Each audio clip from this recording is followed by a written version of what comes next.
Hello there, my name is Marcelo Dutra and I'm your teacher. Hoje eu estou passando aqui para falar contigo sobre um verbo que pega muita gente e que você possivelmente já estudou na escola e eu não sei se você foi capaz de aprendê-lo. Esse verbo chama-se verbo to be. É isso mesmo, to be. E o que significa verbo to be? Bom, o to be significa ser ou estar. Isso eu preciso chamar a sua atenção para que você entenda que em inglês nós temos menos palavras que em português. Isso significa que nós temos muitas palavras que possuem mais de um significado. Isso acontece muito no inglês, tá bom? E levando isso em consideração, o verbo to be é uma dessas palavras que possui dois significados distintos, podendo ser ou estar. Essas duas palavras representam o verbo to be. Então, se eu quero dizer que eu estou em casa, por exemplo, eu digo I am at home. E se eu quero dizer que eu sou Marcelo, eu digo I am Marcelo. Eu estou conjugando o verbo to be da mesma forma. I am Marcelo, ou então I am at home. Beleza? Então, tendo entendido isso, eu gostaria de dizer para você, se você é novo aqui, nós estamos em uma série chamada Wave Online English. Ao longo de todo o mês de abril, estou entregando para você um vídeo gratuito com uma dica especial de inglês, uma aula propriamente dita, onde nós temos por objetivo o acúmulo desse conhecimento ao longo desses 30 dias e um fechamento especial no final desse mês. Nos dias 25, 26, 27, 28 e 29, 5 lives, 5 aulas exclusivas para você receber esse conhecimento linguístico de fato, para que você, associando tudo isso, possa aprender a falar inglês. Os nossos alunos na Wave, eles obtêm essa fluência linguística em até 6 meses e a minha ideia aqui é proporcionar isso para você igualmente durante todo esse mês de abril em que eu estou gravando esses vídeos para você e entregando aí de forma gratuita para que você possa atingir esse comportamento, tá ok? Se esse vídeo faz sentido para você, se você está se beneficiando com ele, lembre-se de curtir, compartilhar, comentar. Vamos ajudar outras pessoas a adquirirem esse mesmo comportamento e vamos propagar tudo isso, fazendo essa roda do bem girar, tá ok? Eu lhe convido também a estar conosco nas nossas lives, nesses últimos dias aí de abril, esses 5 dias exclusivos. E para isso você vai precisar acessar o nosso link, que eu vou deixar disponível para você aqui na descrição desse vídeo, em algum lugar, para que você possa ter acesso às lives. Essas lives serão exclusivas. Isso significa que nem todas as pessoas poderão participar. Por quê? Porque ela não será aberta ao público. Ela será exclusiva para aquelas pessoas que se inscreverem. E também as vagas são limitadas. Até ontem, a última vez que eu olhei, nós tínhamos 48 vagas, se não me falha a memória, ainda disponíveis. Todas as restantes já foram tomadas. Então, meu convite para você é: não deixe para a última hora. Nós temos apenas mais 5 dias para que a primeira live, a live do dia 25, aconteça. Bom, então vamos lá. Verbo to be. O verbo to be ele é muito ensinado nas escolas porque, na verdade, ele é o verbo diferente. Ele não é nem mesmo uma exceção à regra, ele é simplesmente o diferente. E entendendo que ele é o diferente, nós podemos olhar para a conjugação do mesmo e compreender que existem 3 versões distintas da conjugação do verbo to be. Isso não acontece nos verbos em inglês. Em inglês, na maioria das vezes, a gente pega um verbo para conjugar no presente, por exemplo, o verbo play, conforme foi mencionado na aula de ontem, e a gente conjuga ele apenas com o he, she, it, utilizando o S. Então eu falo I play, you play, o he, she, it, que é a terceira pessoa do singular, a gente coloca o S e fala plays, e o restante é tudo play. No caso do verbo have, o have é um verbo que é a exceção a essa regra. Porque, teoricamente, o he, she, it deveria ser haves, com o S logo depois da letra E. Mas isso não acontece com o verbo have. Acontece que na terceira pessoa do singular, ele muda para HAS e vira has. E qualquer dia desse eu posso gravar um outro vídeo falando sobre o verbo have e a conjugação do mesmo.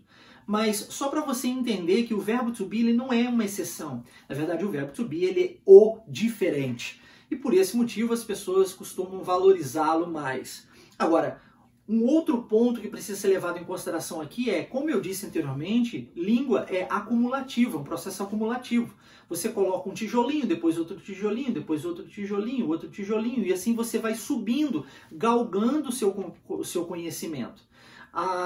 No caso do verbo to be, ele é utilizado em muitos tempos verbais distintos.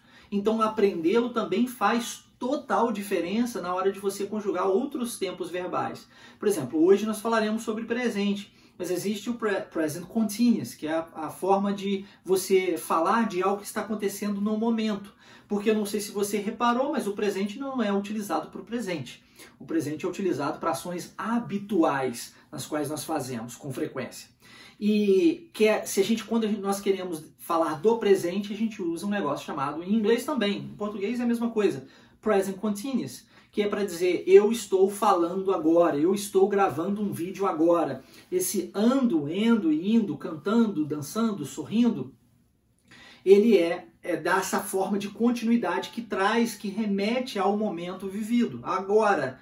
Mas sem o verbo to be, ou seja, sem eu dizer eu estou gravando, sem ter o estou, não faz sentido. Imagina eu dizendo para você, eu gravando o vídeo agora.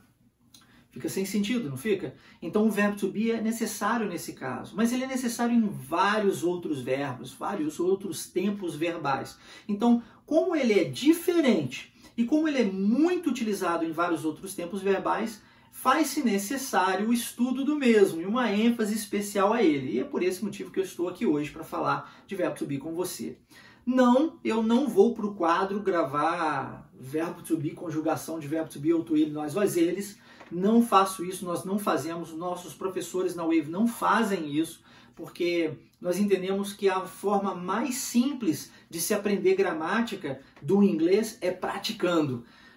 Assim como você aprendeu a gramática do português quando era criança, praticando, e só depois que você foi ver conceitos gramaticais, o aprendizado de uma segunda língua deve acontecer da mesma forma. E você vai ver regras gramaticais caso você deseje se tornar um professor. Se esse não for o seu desejo de ser um professor ou uma professora de inglês, não tem por que você saber esses pontos, esses detalhes da língua. Ah, Marcelo, mas eu quero fazer um TOEFL, quero fazer um FIRST, um FCE, umas provas de proficiência, e se eu não souber a gramática, como é que eu vou fazer para poder passar? Cara, é tranquilo isso. Se você sabe falar da maneira certa, você não precisa saber detalhes gramaticais, porque eles não vão pedir para você explicar o que é um subject pronoun. Eles vão te dar uma frase e vão deixar um espaço em branco e você tem que escolher um pronome ali para ser utilizado. A explicação do que isso não faz diferença. E se você sabe falar corretamente, problema resolvido, tá bom? Bom, então lembrando mais uma vez que o verbo to be significa duas coisas, ser ou estar. Então eu posso conjugá-lo para eu dizer que eu estou em casa e eu digo I am at home, ou então que eu sou Marcelo e eu digo I am Marcelo. Se eu quiser abreviar isso eu também posso, e ao invés de dizer I am eu digo I'm. E nesse momento é importante que você aí, enquanto eu falo, tente repetir esses sons, tá? Para você poder praticar já isso, obviamente trocando o meu nome para o seu nome e trocando o lugar da minha casa, quem sabe você não esteja em casa nesse momento, então para o lugar onde você estiver, tá? Mas a estrutura ela sempre vai ser a mesma. I'm at home. E aí você troca o home para algum outro lugar específico, ou então I'm Marcelo e você troca o Marcelo para um nome que seja o seu nome. Ok, isso dizendo de I. Ok? Então é a primeira conjugação, a primeira variante aí do verbo to be. A segunda é o are. E aí a gente pode utilizar o you para isso. You are. So, I am a teacher. You are a student. Ok? Então, eu sou um professor. I am a teacher. And you are a student. E você é um aluno. Olha que interessante. No I eu falo I am, mas o you já vira you are. Então, existe uma troca muito grande, porque a palavra am e are não tem nada a ver com a palavra be. Olha só que louco, parece que são 3 verbos distintos, não é mesmo? Mas na verdade é o mesmo verbo sendo conjugado. Então, you are. E na hora que a gente fala de terceira pessoa do singular, ou seja, he, she, it, a gente usa is, ok? Então, vou falar do Marco. Marco is. João is. Carlos is. Joana is. Bruna is. Vitória is. E se eu falar de uma coisa que não seja, qualquer coisa que não seja gente, eu uso it. Então, meu cachorro, it is, ok? E assim sucessivamente, tá bom? E aí esse is, lembrando, pode ser ou pode ser estar. E por último, a gente fecha com nós e com eles, e também com o you plural. Então, se eu estou falando de nós em inglês, nós utilizamos o we. We are. Nós somos ou estamos. We are. Por exemplo, eu e minha família estamos em casa. We are at home. Ok? We are at home. Se eu estiver falando de você plural, ou seja, vocês, que nós temos o you singular e o you plural. Se eu estiver falando diretamente contigo, isso a gente vai ditar com a mão mesmo. You é você. Agora, se eu tenho um grupo de pessoas e estou falando vocês, eu digo you, ok?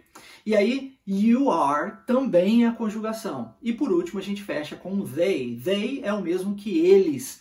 They are. Eles são. Tá bom? Essa basicamente é a conjugação do verbo to be. Agora, eu quero fazer uma negativa disso, eu coloco not. Simples. I am not, you are not, he is not, she is not, they are not. Porque é negativa. Ah, Marcelo, mas eu posso abreviar isso? Claro, podemos abreviar. I'm not, you aren't, he isn't, they aren't. Eu posso contrair o are not, por exemplo, tirando o O, colocando um apóstrofe no meio, juntando as duas coisas.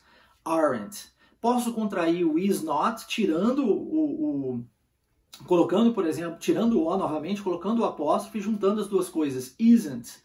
Tá? E o am not eu não tenho como contrair, eu apenas contraio o verbo to be, como eu fiz anteriormente. Ao invés de dizer I am, eu digo I'm.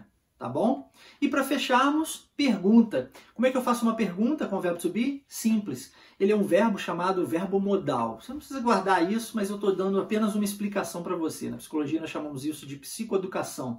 Explicar o que é, como que a coisa funciona. Então, quando a gente vai fazer uma pergunta, a gente coloca o verbo na frente do sujeito. E aí a gente diz, am I Marcelo? Am I Marcelo? Yes, I am Marcelo. Am I João? No, I'm not João. Aí eu vou saber de você. Are you Carlos? Se o seu nome for Carlos, você vai dizer, yes, I am Carlos.